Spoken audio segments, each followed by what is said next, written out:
ટીવી9 સાથે હું છું જિજ્ઞાસા। સ્વાગત છે આપનું હેલ્થ ટોકમાં। ભારતમાં ઓર્થોપેડિક સંભાળમાં મોટા ફેરફાર થઈ રહ્યા છે અને હવે ઓર્થોપેડિક રોબોટિક સાંધા રિપ્લેસમેન્ટ પ્રક્રિયાઓમાં નોંધપાત્ર વધારો જોવા મળ્યો છે। નિષ્ણાંતો આગાહી કરે છે કે ભારતમાં રોબોટિક સાંધા રિપ્લેસમેન્ટ પ્રક્રિયાઓની સંખ્યા વાર્ષિક 2 આંકડાની ગતિએ વધશે। એક અંદાજ લગાવવામાં આવ્યો છે। એ અંદાજ મુજબ આગામી 5 થી 10 વર્ષોમાં સર્જરીમાં 10 થી 15% વાર્ષિક વૃદ્ધિ સૂચવે છે। ટેકનોલોજીકલ વિકાસ, ન્યૂનતમ આક્રમક પ્રક્રિયાઓની જરૂરિયાતમાં વધારો અને વૃદ્ધ વસ્તીમાં ડીજનરેટિવ સાંધાના રોગોનો વધતો વ્યાપ આ વૃદ્ધિના મુખ્ય પરિબળો માનવામાં આવે છે। જો ભારતની વાત કરીએ તો ભારતમાં હાલમાં વિવિધ હોસ્પિટલમાં 300થી વધારે રોબોટિક સર્જિકલ સિસ્ટમનો ઉપયોગ થઈ રહ્યો છે, જે આ ટેકનોલોજીની વ્યાપક સ્વીકૃતિ દર્શાવે છે। પરંપરાગત ટેકનોલોજીની તુલનામાં રોબોટિક જોઈન્ટ રિપ્લેસમેન્ટ સર્જરીના ઘણા ફાયદાઓ પણ છે અને આમાં લાંબા ગાળામાં દર્દીના પરિણામોમાં સુધારો, હોસ્પિટલમાં ઓછા સમયનું રોકાણ, ઓછું કોમ્પ્લિકેશન અને વધુ સચોટ સર્જરીનો સમાવેશ થાય છે। ઓપરેશન પછીની પીડા, ઝડપી પુનઃપ્રાપ્તિ અને ચેપ અથવા તો ઇમ્પ્લાન્ટ ખોટી ગોઠવણીનું જોખમ ઓછું કરવું એ રોબોટિક સહાયિત જોઈન્ટ રિપ્લેસમેન્ટ સર્જરીના ફાયદા છે, જે એકંદરે દર્દીઓ માટે ગુણવત્તાયુક્ત સંભાળ પૂરી પાડે છે। ત્યારે હવે રોબોટિક સર્જરીને લઈને તમારા મનમાં ઘણા બધા સવાલો હશે અને આ જ પ્લેટફોર્મ પરથી તમને એ જવાબ આપવાનો અમે પ્રયત્ન કરીએ છીએ। એટલે ખાસ અમારી સાથે ડૉક્ટર સમીર નાણાવટી જોડાઈ ગયા છે। ડૉક્ટર સમીર, ટીવી9 માં આપનું ખૂબ સ્વાગત છે। નમસ્તે દર્શક મિત્રો, ટીવી9 માં આમંત્રણ બદલ ખૂબ આભાર। ડૉક્ટર સમીર નાણાવટીનો જો આપને ટૂંકમાં પરિચય કરાવું તો તેઓ કન્સલ્ટન્ટ ઓર્થોપેડિક્સ અને જોઈન્ટ રિપ્લેસમેન્ટ સર્જન છે। ઝાયડસ હોસ્પિટલ અમદાવાદમાં તેઓ ફરજ બજાવે છે। ડૉક્ટર નાણાવટી એક નિષ્ણાંત જોઈન્ટ રિપ્લેસમેન્ટ સર્જન છે, જેમણે હિપની સર્જરીમાં વિશેષતા મેળવેલી છે। ડૉક્ટર સમીર, સૌથી પહેલો સવાલ એ થાય છે કે રોબોટિક ની રિપ્લેસમેન્ટ સર્જરી એટલે શું? સૌથી પહેલાં તો રોબોટિક ની રિપ્લેસમેન્ટ કે રોબોટિક જોઈન્ટ રિપ્લેસમેન્ટ સર્જરીની વાત કરીએ તે પહેલાં આ જોઈન્ટ રિપ્લેસમેન્ટ સર્જરી જે હવે ઘણી પ્રચલિત થઈ છે અને સૌથી અગત્યની વસ્તુ એને surgery of the 20th century પણ કહેવામાં આવે છે, કારણ કે એનો જે સક્સેસ રેશિયો છે એ ખૂબ વધારે છે। હવે જ્યારે કોઈ પણ વસ્તુ ખૂબ સારી રીતે પરફોર્મ કરતી હોય તો ત્યારે ઓલવેઝ એક પોસિબિલિટી હંમેશા રહે છે કે તેને વધારે સારું કરી રીતે કહી શકાય, તો તેના માટે રોબોટિક સર્જરી એ ચાલુ થઈ। તો શેના માટે થઈ? તો રોબોટિક સર્જરી એ કોઈ રોબોટ આવીને સર્જરી નથી કરતું, પણ એ રોબોટિક આર્મ હોય છે કે જે બોનના કટ્સ લેવામાં મદદ કરે છે।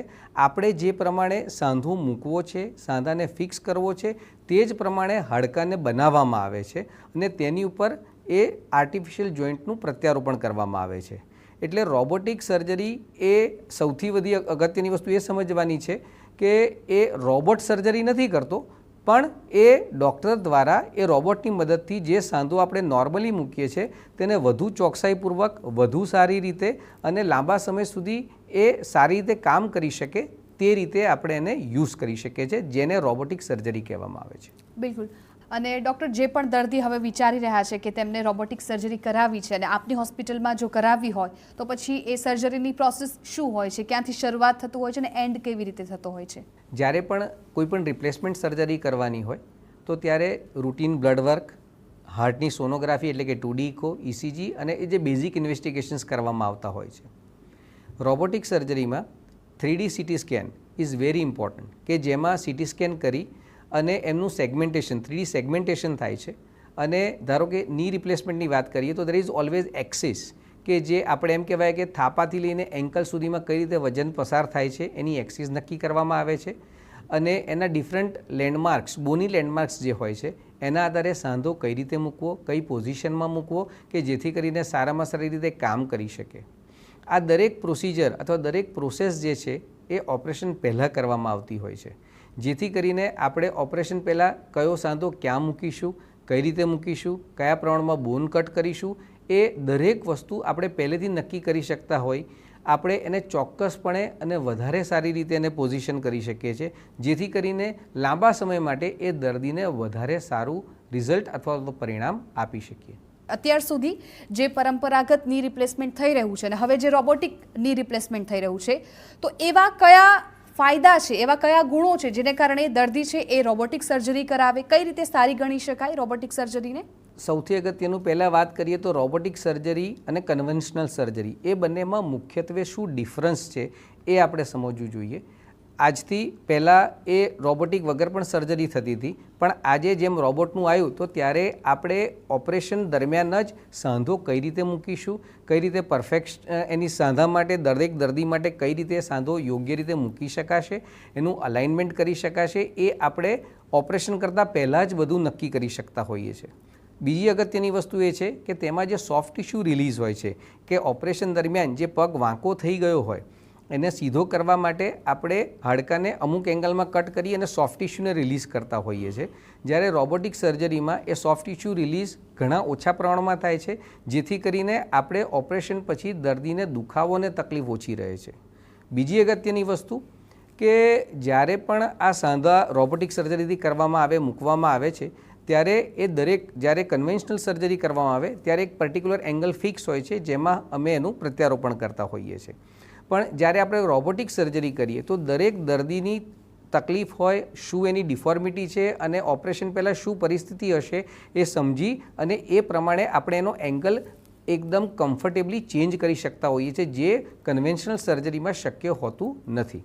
અને બીજી એક અગત્યની વસ્તુ કે જ્યારે પણ આ રોબોટિક સર્જરી કરવામાં આવે છે તો ઓપરેશન પહેલાં દર્દીનો સીટી સ્કેન થાય છે, જેથી કરીને જ્યાં હાડકાં ઉપર એનું પ્રત્યારોપણ કરવાનું છે એની એક્ઝેક્ટ બોની એનાટોમી સમજવામાં આવે છે અને તે પ્રમાણે સાંધામાં કઈ રીતે કટ્સ લેવા એનું પ્રોપર પ્લાનિંગ એકદમ ચોકસાઈપૂર્વક આપણે કરી શકતા હોઈએ છીએ. અને જે પણ દર્દીએ રોબોટિક સર્જરી કરાવેલી છે અથવા તો જે રોબોટિક સર્જરી કરાવવા ઈચ્છે છે એ લોકોએ કદાચ એક હેપ્ટિક બાઉન્ડ્રી શબ્દ સાંભળ્યો હશે. આ શબ્દનો અર્થ શું થાય છે ડૉક્ટર?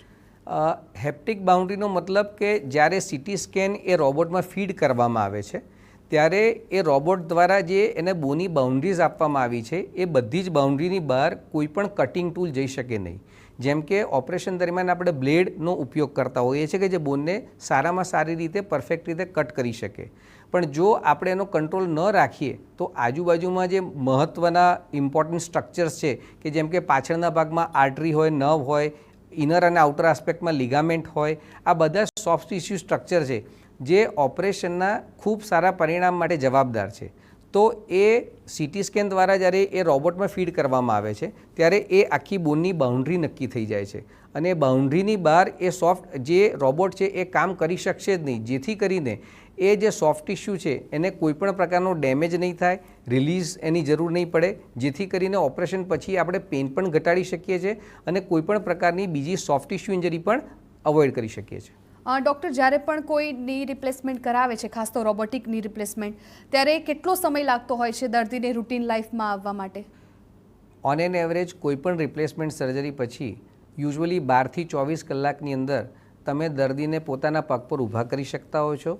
શરૂઆતમાં એને વોકરનો સપોર્ટ આપવામાં આવે છે કે જેથી કરીને એ ઇમ્બેલેન્સ ન થાય અને જેમ જેમ એનું કોન્ફિડન્સ લેવલ વધતું જાય છે તો તે પ્રમાણે લાકડી અને over a period of time without stick કે લાકડી વગર એ સારામાં સારી રીતે ચાલી શકતા હોય છે. એટલે મોબિલાઇઝેશન એટલે કે પેશન્ટની જે ડે ટુ ડે એક્ટિવિટી છે એ ઘણી ઝડપી બને છે.